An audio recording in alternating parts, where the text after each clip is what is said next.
Praise the Lord. இன்றைய ஜீவாப்பம் ரோமர் 6ஆம் அதிகாரம் 20, 21, 22 வசனங்கள். பாவத்திற்கு நீங்கள் அடிமைகளாய் இருந்த காலத்தில் நீதிக்கு நீங்களானவர்களாய் இருந்தீர்கள்.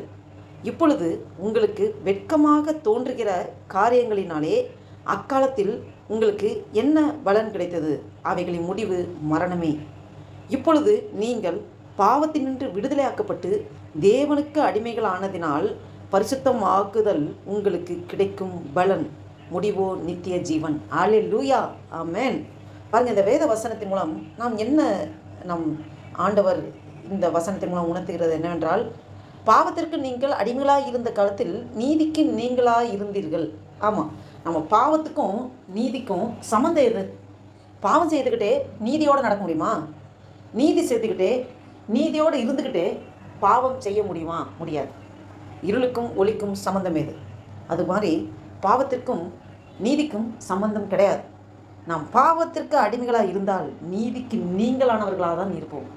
நீதி ஆண்டவர் நமக்கு வேதாகமத்தை கொடுத்திருக்கிறார், வேத வசனத்தை கொடுத்திருக்கிறார். நீதியின்படி நடப்பது எப்படி? ஆண்டவர் சொன்ன கட்டளைகள் கற்பனைப்படி நடக்கிறது தான் நாம் நீதியின்படி நடப்பது.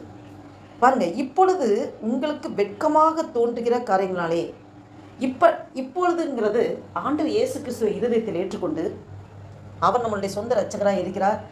நாம் இப்போ நீதியின்படி நடப்பதற்கு நாம் புது சிருஷ்டியாக, நாம் எல்லாம் புதிதாக்கப்பட்ட புது சிருஷ்டியாக இருக்கிறதுனால நாம் எல்லாமே ஆண்டவர் சொன்னபடி செய்யணும், ஆண்டுக்கு பிரியமானபடி நடக்கணும்னு நம்முடைய இருதயங்கள், சிந்தைகள், செயல்கள் எல்லாம் ஆண்டவர் இயேசு கிறிஸ்து அவரை போல நம்மை மாற்றிக்கொண்டிருக்கிறார். இந்த டைமில் நாம் பாவத்தில் முன்பு நாம் செய்த காரியங்கள், முன்பு பாவத்தில் இருந்தபோது இருந்த காரியங்கள் எல்லாம் இப்போ நமக்கு வெட்கமாக தோன்றும். ஐயோ, இதெல்லாம் அருவருப்பான காரியங்கள், இதெல்லாம் ரொம்ப கேவலமாக இருக்குது, இதை நம்ம வெட்கமாக நமக்கு ஷைனஸாக தோணும். பாருங்க, வெட்கமாக தோன்றிய காரியங்களாலே அக்காலத்தில் உங்களுக்கு என்ன பலன் கிடைத்தது?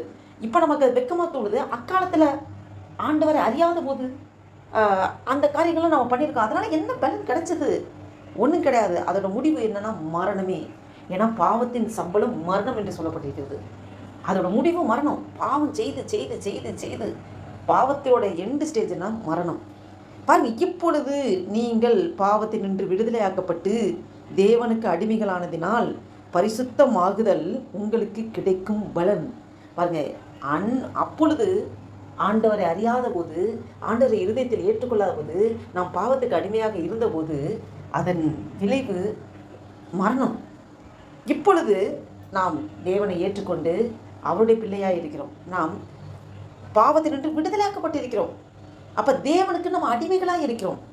அப்படி அடிமை ஆகிறதுனால பரிசுத்தமாகுதல் நமக்கு ஒரு பலன் கிடைக்குது. அதுதான் பலன், பரிசுத்தமாகுதல். நம்மளை நாளுக்கு நாள் பரிசுத்தமாக்கி கொண்டே, அதான் ஆண்டவர் வெளிப்படுத்த விசேஷத்தில் 12ஆம் அதிகாரத்தில் சொல்கிறாரு, பரிசுத்தமாக இருக்கிறவர்கள் இன்னும் பரிசுத்தமாகட்டும், நீதி செய்கிறவர்கள் இன்னும் நீதி செய்யட்டும் அப்படின்னு சொல்லப்பட்டிருக்கிறது. பாருங்கள், இந்த பரிசுத்தமாகுதல் நமக்கு கிடைக்கும் பலன். இதோட ரிசல்ட் என்ன தெரியுங்களா? முடிவு நித்திய ஜீவன். நமக்கு யுகமான ஒரு வாழ்க்கை இருக்குது, நித்திய ஜீவன். அதுதான் இதோட முடிவு. அல்லேலூயா. இதை கேட்டுக்கொண்டிருக்க என் அன்பு தேவ பிள்ளைகளே, இந்த வசனத்தின் மூலம் உங்களோடும் என்னோடும் ஆவியானவர் பேசிக்கொண்டு இருப்பது என்னவென்றால், நித்திய ஜீவனை தருவதற்கு தேவன் வல்லவராக இருக்கிறார். நாம் ஆண்டவர் வருகை அதிசீக்கிரத்தில் இருக்கும். பரிசுத்தமாக இருக்குங்க, இன்னும் பரிசுத்தமாகட்டும்னு சொல்லியிருக்கிறாரு. அப்போ நம்ம பரிசுத்தத்துக்கண்டே நம்மளை ஆண்டவர் வேறு பிரித்திருக்கிறார், அழைத்திருக்கிறார். நான் பரிசுத்தராக இருப்பது போல நீங்களும் பரிசுத்தராக இருங்கள் என்று தான் ஆண்டவர் சொல்கிறார். அப்போ அந்த பரிசுத்தமாகுதலை நாம் வாஞ்சித்து அந்த வழியில் நடக்கும்போது அதோட பலன் நித்திய ஜீவன். ஆண்டவர் நமக்கு நித்திய ஜீவனை தர வல்லவராக இருக்கிறார். நாம் அதை வாஞ்சித்து, நித்திய ஜீவனை வாஞ்சித்து, நாம் அனுதினமும் நாம் பரிசுத்தமாகுதலை ஒவ்வொரு செயல்பாடுகளிலும், ஒவ்வொரு சிந்தைகளிலும், நம்மளுடைய பேச்சிலும், நடக்கையிலும், எண்ணங்களிலும், செயல்பாடுகளிலும், எல்லா வேலைகளிலும் நாம் பரிசுத்தத்தை வாஞ்சித்து நாம் ஆண்டவரை இருக்க பற்றி கொண்டு நாம் செய்வோமானால் ஆவியானவரே நம்மளை வழிநடத்த வல்லவராக இருக்கிறார். நம்மளை அதுக்கு தகுந்த மாதிரி நம்மளை மோல்டப் பண்ணி, ஷேப்பன் பண்ணி, நம்மளை உருவாக்கி, அனுதினமும் நம்மளை உருவாக்கி கொண்டிருக்கிறார்.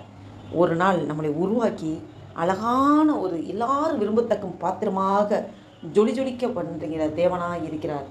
ஆவியானவர் நம்ம கூட இருந்து அப்படியாக நம்மளை உருவாக்கி தேவனை போல, இயேசுவை போல நம்மளை மாற்றுவதற்காக தான் ஆவியானவர் நம்மளோட கூட இருந்து நம்மளை வழி நடத்துகிற தேவனாக இருக்கிறார். நாம் முழுவதுமாக ஆண்டவர்கிட்ட ஒப்பு கொடுப்போம். ஆண்டவரே, இந்த வசனத்தின் மூலமாக என்னோடு பேசினேன் என்று நாம் ஆண்டவர் நோக்கி பார்த்து ஜெபம் செய்வோம்.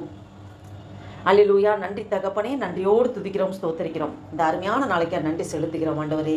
அப்பா, இந்த 2025 வருடத்தின் ஜூன் மாதத்தின் 5ஆம் தேதியை காண கிருபை செய்திரே உமக்கு கொடான கொடி ஸ்தோத்திரம் ஐயா. நன்றி தகப்பனே, நன்றி தகப்பனே. ஆண்டவரே அப்பா ஸ்தோத்திரம். இந்த வாசித்த வேத வசனத்தின்படி பாவத்தின் முடிவு, பாவம் செய்துட்டே இருக்க மனிதனுக்கு முடிவு மரணம். நாம் ஆண்டவர் பாவத்தினின்று விடுதலையாக்கப்பட்டு ஆண்டவரை இருதயத்தில் ஏற்றுக்கொண்டு நாம் நீதியின்படி நடக்கும்போது அதனால் கிடைக்கிறது பரிசுத்தம். அதனால் அந்த பரிசுத்தத்தை வாஞ்சித்து, பரிசுத்தமாகுதலை நாம் வாஞ்சித்து செயல்படுத்தும் போது அதோட முடிவு நித்திய ஜீவன். அல்லேலூயா. அப்பா நன்றி தகப்பனே. இந்த வேத வசனத்தின் மூலம் எங்களோடு பேசினீர் ஆண்டவரே.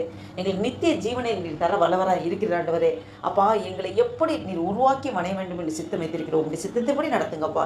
எங்களே அர்ப்பணிக்கிறோம். இந்த வீடியோவை கேட்டுக்கொண்டு பார்த்து கொண்டு ஒவ்வொருவரோடும் ஆண்டவரே நீர் பேசிக்கொண்டு இடைப்பட்டு கொண்டிருக்கிற நன்றி தகப்பனே. ஆண்டவரே நீரே எங்களை வழி நடத்துங்கப்பா, ஆசீர்வதிங்கப்பா, பலப்படுத்துங்க, பாதுகாத்துக் கொள்ளுங்க, எல்லா தீங்குக்கும் விலைக்கு பார்த்து ரசிங்க. இந்த நாளைக்காக நன்றி செலுத்துகிறேன். இந்த நாளைக்கு விரோதமாக செயல்படுகிற எல்லா சத்துருவின் கிரிகளை நான் சொன்னாக்கி இயேசு கிறிஸ்துவின் வல்லமையுள்ள நாமத்தினாலே கட்டி துரத்தை அப்புறப்படுத்துகிறேன். உங்களுடைய நாமம் ஒன்றே மகிமைப்படட்டும். உங்களுடைய நாமம் ஒன்றே மகிமைப்படட்டும். இயேசு கிறிஸ்துவின் நாமத்தினாலே ஜெபிக்கிறோம் ஜீவனுள்ள எங்கள் நல்ல பிதாவே. ஆமேன், ஆமேன்.